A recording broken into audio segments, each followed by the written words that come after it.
Le trottoir de la colère. Mercredi 18 juillet, le gérant et les salariés de la pizzeria Da Vinci ont installé des chaises, une table et une voiture pour bloquer le chantier de requalification de la rue de Grossbiederstroff. Ils s'opposent à l'augmentation de la hauteur des trottoirs et à la mise en place de barrières pour interdire le stationnement des voitures devant la pizzeria. Les clients auraient ainsi plus de mal à récupérer leurs commandes. J'ai peur en fait que ça va dissuader beaucoup, surtout les plus anciens, de vouloir se garer à 300-400 mètres pour une histoire de 2 minutes. Le gérant et les salariés déposent les armes. Ils ne veulent plus se mettre dans l'illégalité en bloquant de nouveau le chantier. De son côté, la municipalité est inflexible.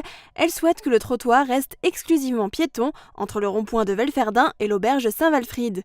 La mairie indique également qu'une place de parking sera aménagée entre le porche et l'escalier de la pizzeria Da Vinci.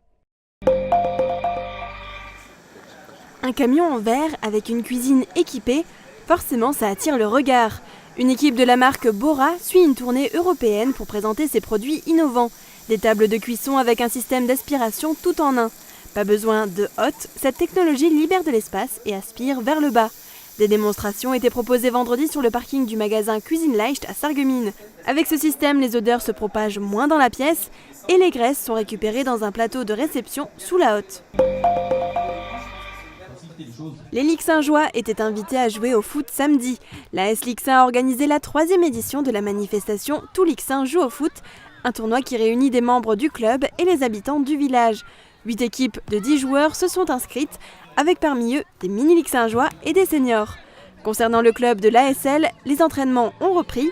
Cette année, les 2 équipes seniors sont montées en 2e et 3e division et vont tenter de se maintenir cette saison.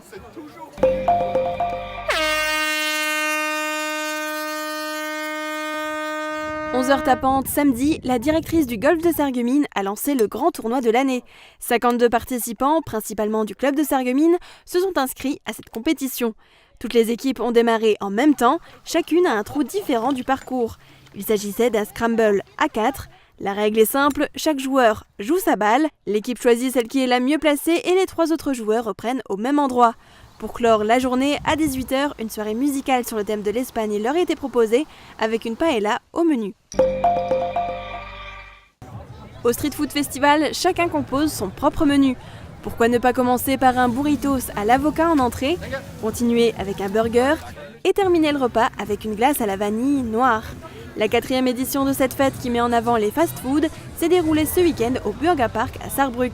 Avec une 50aine de food trucks et autres stands, il y en avait pour tous les goûts. C'était l'occasion de découvrir des spécialités du monde entier.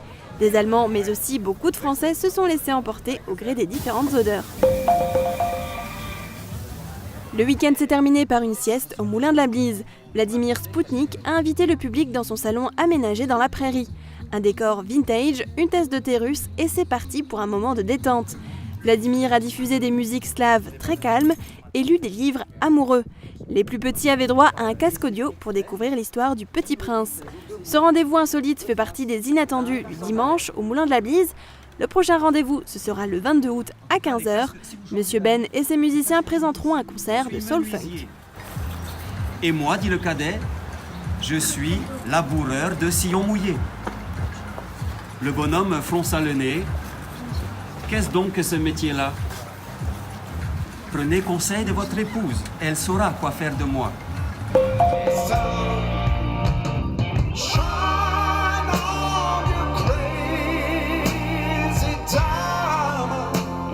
Sarralbe fête l'été en musique et en plein air.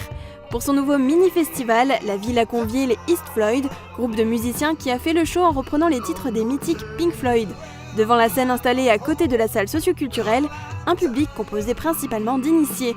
Un vrai plaisir de redécouvrir les morceaux du groupe britannique formé en 1965.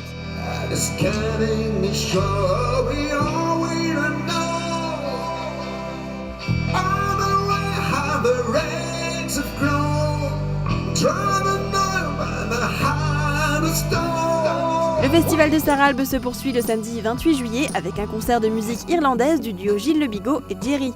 Le samedi 4 août avec le concert de Gwenine, chanteuse bretonne, et se terminera le 14 août avec le quatuor Itré et son concert jazz d'inspiration manouche.